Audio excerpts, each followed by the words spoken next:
Assalamualaikum warahmatullahi wabarakatuh. Saya Kusuma Puspitasari, CGP Angkatan 10 Kabupaten Brebes.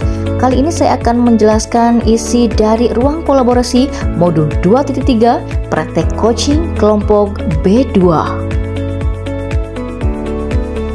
Tujuan pembelajaran khusus, CGP dapat membentuk komunitas praktisi dengan sesama CGP untuk berlatih melakukan praktek percakapan coaching dengan alur tirta. Mengapa coaching? Coaching adalah sebuah proses kolaborasi yang berfokus pada solusi, berorientasi pada hasil yang sistematis, di mana coach atau guru memfasilitasi peningkatan atas performa kerja, pengalaman hidup, pembelajaran diri, dan pertumbuhan pribadi dari coach yang mengetahui. Alur percakapan tirta dalam coaching: 1. Tujuan, 2. Identifikasi, 3. Rencana aksi, dan 4. Tanggung jawab. Kali ini saya akan memberikan contoh praktek percakapan coaching dengan alur tirta dan saya sebagai coach. Assalamualaikum warahmatullahi wabarakatuh, Pak Angga. Halo. Waalaikumsalam warahmatullahi wabarakatuh. Halo Bu Kusuma. Ya, nih sepertinya saya lihat ada sesuatu nih yang mengganggu pikiran Pak Angga nih. Bagaimana ini Pak Angga? Ada yang bisa saya bantu, Pak? Mohon maaf nih Bu Kusuma sebelumnya. Saya jadinya mengganggu waktunya Ibu ya Bu. Begini Bu, saya ingin menceritakan masalah yang saya hadapi. Dan saya berpikir Bu Kusuma bisa mencarikan solusi dari permasalahan yang saya alami ini Bu. Oke, dengan senang hati Pak Angga. Kira-kira apa Pak yang bisa saya bantu? Kemudian kira-kira setelah diskusi ini apa yang Pak Angga harapkan nih? Begini Bu, saya ingin mendapatkan solusi dari permasalahan yang saya hadapi ini atau saya alami ini. Dan saya harap setelah diskusi saya mampu meningkatkan semangat murid dalam mengerjakan tugas Bu. Oh begitu ya. Coba bisa Pak Angga ceritakan Pak? Jadi akhir-akhir ini ada beberapa murid di kelas saya yang malas mengerjakan tugas matematika yang saya berikan Bu.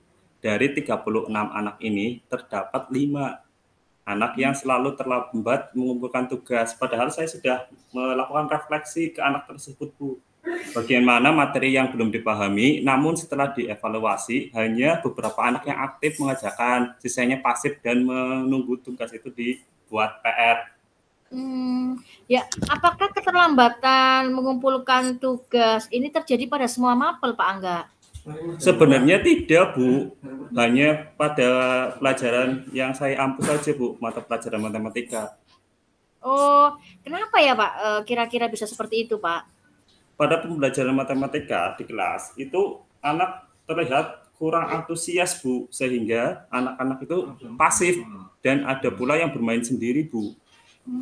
Oh, ini bagaimana nih biasanya cara Pak Angga mengajar pelajaran matematika?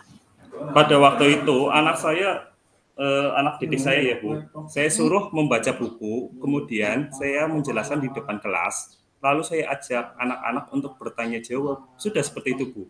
Oh ya, kira-kira respon anak-anak terhadap pembelajaran bagaimana Pak?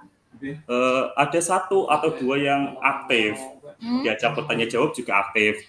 Sebagian lagi pasif Bu, dan tidak bersemangat dalam belajar. Oh jadi seperti itu permasalahannya.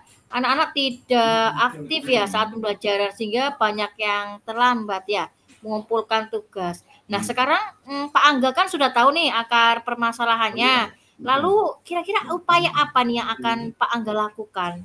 Selama ini sih ya Bu, saya sering mengingatkan di WA Group agar anak-anak mengerjakan tugas dengan baik Bu. Oh begitu. Sudah diingatkan berarti ya. Jadi hasilnya masih tetap sama ya? Iya Bu. Oh begitu. Tapi tadi Pak Angga sudah bercerita waktu pembelajaran menggunakan metode apa yang biasanya? Tadinya metode ceramah Bu, tapi ya itu karena kurang aktif. Metode ceramah, tanya jawab juga ya beberapa yang aktif. mungkin Pak Angga bisa merubah metode barangkali yang sesuai dengan kemampuan anak. Oh iya ya Bu. Kenapa saya tidak menerapkan metode pembelajaran yang lebih menarik lagi supaya siswa tersebut menjadi lebih aktif. Jadi pembelajaran yang menarik itu dengan menggunakan media yang menarik juga ya Bu. Ya, itu adalah upaya yang bagus, Pak. Mungkin selama ini hanya dengan menjelaskan materi dan tanya jawab, anak-anak mungkin merasa jenuh begitu atau kurang memahami, Pak. Iya Bu. Jadi mungkin metode pembelajaran yang saya terapkan itu membosankan dan belum berpihak pada murid Bu. Iya benar itu Pak. Jadi kira-kira apa nih yang bisa Pak Angga lakukan dalam waktu dekat ini? Saya akan merefleksikan pembelajaran yang saya lakukan ini. Saya juga akan menggunakan metode lain Bu yang lebih menarik dan media pembelajaran yang interaktif juga Bu. Iya benar itu. Langkah yang Pak Angga ambil sudah tepat dan saya setuju sekali Pak Angga. Syukurlah sekarang saya juga menjadi lega Bu. Jadi saya sudah menemukan solusi dari masalah yang saya hadapi ini. Ya, setelah diskusi ini kira-kira komitmen apa nih yang akan Pak Angga lakukan? Saya akan melaksanakan pembelajaran yang menarik dengan cara menyiapkan beberapa media pembelajaran yang menarik Bu. Dan metode yang saya gunakan juga saya akan bervariasi lebih dalam lagi sesuai dengan minat belajar murid, dan saya juga akan mengikuti berbagai pelatihan tentang pengembangan diri dalam pembelajaran Bu. Wah keren sekali nih Pak Angga, pasti mampu melakukannya. Semangat Pak. Siap Bu, terima kasih ya Bu. Ya sama-sama Pak Angga. Mohon izin keluar Gimet Pak. Nggih Bu. Assalamualaikum. Waalaikumsalam Bu.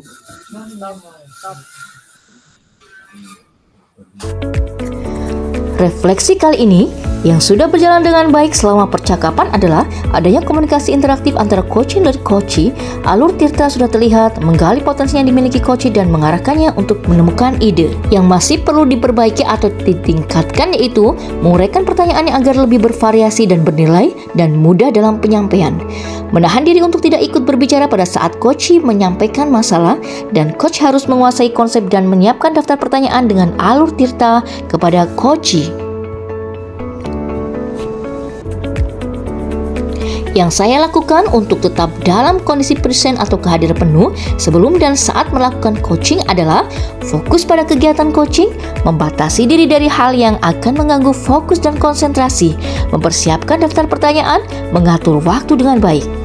Yang akan saya lakukan untuk memperbaiki atau meningkatkan adalah meningkatkan kemampuan diri untuk menghasilkan pertanyaan yang bermutu dan kritis, mendengarkan umpan balik dari coachee untuk perbaikan diri.